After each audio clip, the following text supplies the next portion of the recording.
ನಾಡಿನ ಮತದಾರ ಬಂಧುಗಳಿಗೆ ನೀವು SIRನಲ್ಲಿ ಸರಿಯಾದ ರೀತಿ ಮಾಹಿತಿಗಳನ್ನು ಕೊಡದೆ ಮತದಾರರ ಲಿಸ್ಟ್ನಿಂದ ಹೊರಗೆ ಹೋದರೆ ನಿಮಗೆ ಯಾವುದೇ ರೀತಿಯ ಸರ್ಕಾರದ ಏನು 5 ಗ್ಯಾರಂಟಿ ಯೋಜನೆಗಳಿದೆ ಎಲ್ಲದರಿಂದ ನೀವು ವಂಚಿತರಾಗ್ತೀರಿ.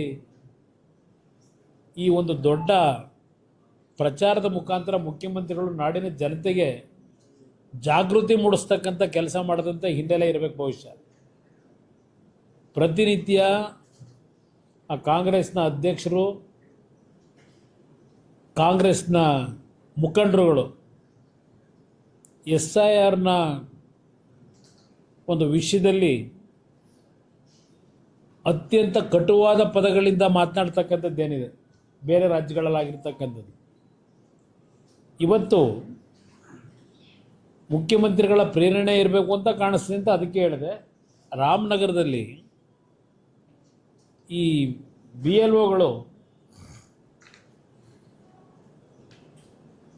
ಚೌಲ್ಟ್ರಿಗಳಲ್ಲಿ ಕೂತ್ಕೊಂಡು ಸಾವಿರಾರು ಜನಗಳನ್ನು ಅಲ್ಲಿ ಕರೆಸಿ ಈ ಒಂದು ಮಾಹಿತಿಗಳನ್ನು ಚೌಲ್ಟ್ರಿ ಕೂತ್ಕೊಂಡು ಏನು ಮಾಡ್ತಾ ಇದ್ದಾರೆ, ಪ್ರತಿ ಮನೆಗೆ ಹೋಗಬೇಕಾದಂಥದ್ದು ಆ BLOಗಳ ಒಂದು ಕರ್ತವ್ಯ ಇರ್ತಕ್ಕಂಥದ್ದು. ಆದರೆ ಇವತ್ತು ರಾಮನಗರದಲ್ಲಿ ಒಂದು ಕೋಮಿಗೆ ಸಂಬಂಧಪಟ್ಟವರನ್ನು ಇವತ್ತು ಆ ಫೇಕ್ ಐಡಿಗಳು ಇರ್ತಕ್ಕಂಥವರು ಬಹುಶಃ ಬಾಂಗ್ಲಾದೇಶದಿಂದ ಬಂದಂಥವರು ಭಾಳ ಜನ ಇದ್ದಾರಲ್ಲಿ. ಏನು ಪ್ರತಿನಿತ್ಯ ಚರ್ಚೆ ಮಾಡ್ತಾರೆ ಬಾಂಗ್ಲಾದೇಶದ ನಿವಾಸಿಗಳ ಬಗ್ಗೆ. ಕನಿಷ್ಠ ಒಂದು 8ರಿಂದ 10,000ಕ್ಕೂ ಹೆಚ್ಚಿನ ಸಂಖ್ಯೆಯಲ್ಲಿ ರಾಮನಗರದಲ್ಲಿ ಇವತ್ತು ಇವ್ರನ್ನೆಲ್ಲರನ್ನೂ ರಕ್ಷಣೆ ಕೊಟ್ಕೊಂಡು ಇಟ್ಕೊಂಡಿದ್ದಾರೆ. ರಾಮನಗರ, ಚನ್ನಪಟ್ಟಣ ಭಾಗದಲ್ಲಿ. ಇಲ್ಲಿ ರಾಮನಗರದಿಂದ ನಮ್ಮನ್ನು ಖಾಲಿ ಮಾಡಿಸಿದ್ದೇನೆ ಅಂತಕ್ಕಂಥ ನೆನ್ನೆ ಮಾತೇನು ಹೇಳ್ತಾರೆ. ನನ್ನನ್ನು ಖಾಲಿ ಮಾಡಿಸ್ಲಿಕ್ಕೆ ಆಗಲ್ಲ, ನನ್ನ ಮತ ಇರೋದೇ ರಾಮನಗರದಲ್ಲಿ. ನನ್ನದು, ನಿಖಿಲ್ ಕುಮಾರಸ್ವಾಮಿದು, ಅನಿತಾ ಕುಮಾರಸ್ವಾಮಿದು, ನನ್ನ ಸೊಸೆದು, ಎಲ್ಲರದು ರಾಮನಗರದ ಬಿಡದಿ ಹೋಬಳಿಯ ಕೇತನಹಳ್ಳಿ ಗ್ರಾಮದಲ್ಲಿ ನನ್ನ ಮತ ಇರೋದು. ನನ್ನನ್ನು ರಾಮನಗರ ಬಿಟ್ಟು ಕಳ್ಸೋಕ್ಕಾಗಲ್ಲ ಅವರು. ಮುಂದೆ ದಿನಗಳು ಅದು ಬೇರೆ ವಿಷಯ ಚರ್ಚೆ ಮಾಡೋಣ. ಆದರೆ ಮುಖ್ಯಮಂತ್ರಿಗಳೇ, ನಿಮಗೇನಾದರೂ ನೈತಿಕತೆ ಇದ್ದರೆ, ಸ್ವಲ್ಪ ಗೌರವ ಇದ್ದರೆ ಜನಗಳ ಬಗ್ಗೆ, ಇಲ್ಲೇನು ನಡೀತಾ ಇದೆ ರಾಮನಗರದಲ್ಲಿ, ಯಾರ ಕಾರಣ ಇದಕ್ಕೆ, ಈ ರೀತಿಯ ಕಳ್ಳ ಮತದಾನ ಮಾಡ್ತಕ್ಕಂಥದ್ದಕ್ಕೆ, ಕಳ್ಳ ಮತಗಳನ್ನು ಸೃಷ್ಟಿ ಮಾಡಲಿಕ್ಕೆ ಇವತ್ತು ಇಂಥ ಕೆಲಸ ನಿಮ್ಮಿಂದ ಏನಾಗ್ತಿದೆ, ನಿಮ್ಗೆ ಯಾವ ನೈತಿಕತೆ ಇಟ್ಕೊಂಡು ಮಾತನಾಡ್ತಾ ಇದ್ದೀರಿ, ಇದನ್ನು ನಾನು ಪ್ರಶ್ನೆ ಮಾಡಲಿಕ್ಕೆ ಬಯಸ್ತೀನಿ. ನಾಡಿನ ನಮ್ಮ ರಾಜ್ಯದ ಚುನಾವಣಾ ಅಧಿಕಾರಿಗಳಿರ್ಬೋದು, ಕೇಂದ್ರದ ಚುನಾವಣಾಧಿಕಾರಿಗಳಿಗೂ ಇವತ್ತು ರಾಮನಗರದಲ್ಲಿ ಏನಾಗ್ತಾಯಿದೆ ಇದರ ಬಗ್ಗೆ ಜಿಲ್ಲೆಯಲ್ಲ ಬಹುಶಃ ಕರ್ನಾಟಕದಲ್ಲೇ ಆಗ್ತಾ ಇರ್ಬೋದು. ಇದು ಒಂದು ನಮ್ಮ ಮುಂದೆ ಸಿಕ್ಕಿರ್ತಕ್ಕಂಥದ್ದು. ಇವತ್ತು ಇಲ್ಲಿ ಯಾವ ಒಂದು ಕಳ್ಳ ಮತದಾರರಿದ್ದಾರೆ ಅವರನ್ನು ಇವತ್ತು ನಿರ್ದಾಕ್ಷಿಣ್ಯವಾಗಿ ಆ ಮತದ ಒಂದು ಕಳ್ಳ ಮತದಾನ ಮಾಡ್ತಕ್ಕಂಥದ್ದಕ್ಕೆ ಸೃಷ್ಟಿ ಏನು ಮಾಡ್ತಾ ಇದ್ದಾರೆ. ಮತದಾರ ಪಟ್ಟಿಯಿಂದ ಅವರನ್ನು ಸಂಪೂರ್ಣವಾಗಿ ಚುನಾವಣಾ ಆಯುಕ್ತರು ಇವತ್ತು ಯಾವ ರೀತಿಯಲ್ಲಿ ಹಲವಾರು ರಾಜ್ಯದಲ್ಲಿ ಕಠಿಣವಾದಂಥ ಕ್ರಮ ತೆಗೆದುಕೊಂಡಿದ್ದೀರಿ, ಆ ಕ್ರಮವನ್ನು ತೆಗೆದುಕೋಬೇಕು ಅಂತ ಹೇಳಿ ಮನವಿ ಮಾಡ್ತೇನೆ, ಆಗ್ರಹ ಮಾಡ್ತೇನೆ.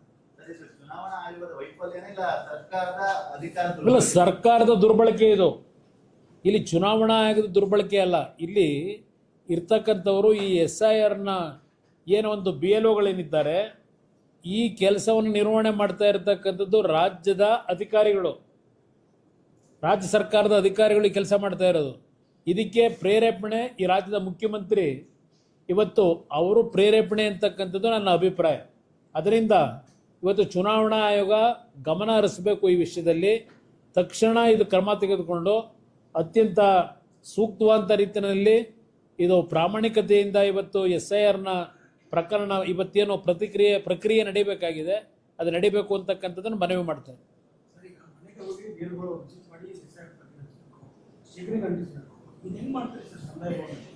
ಅದನ್ನು ಮುಖ್ಯಮಂತ್ರಿಗಳನ್ನ ಕೇಳಬೇಕು. ಅದನ್ನೇ ಈಗ ನನಗೂ ಅದೇ ಆಶ್ಚರ್ಯ. ಪಾಪ ಮುಖ್ಯಮಂತ್ರಿಗಳು ಭಾಳ ಅವರೇ ಖುದ್ದು ಏನು ಚರ್ಚೆ ಮಾಡ್ತಾ ಇದ್ರು, ರಾಜ್ಯದ ಜನತೆಗೆ ಸಂದೇಶ ಕೊಡ್ತಾ ಇದ್ರು.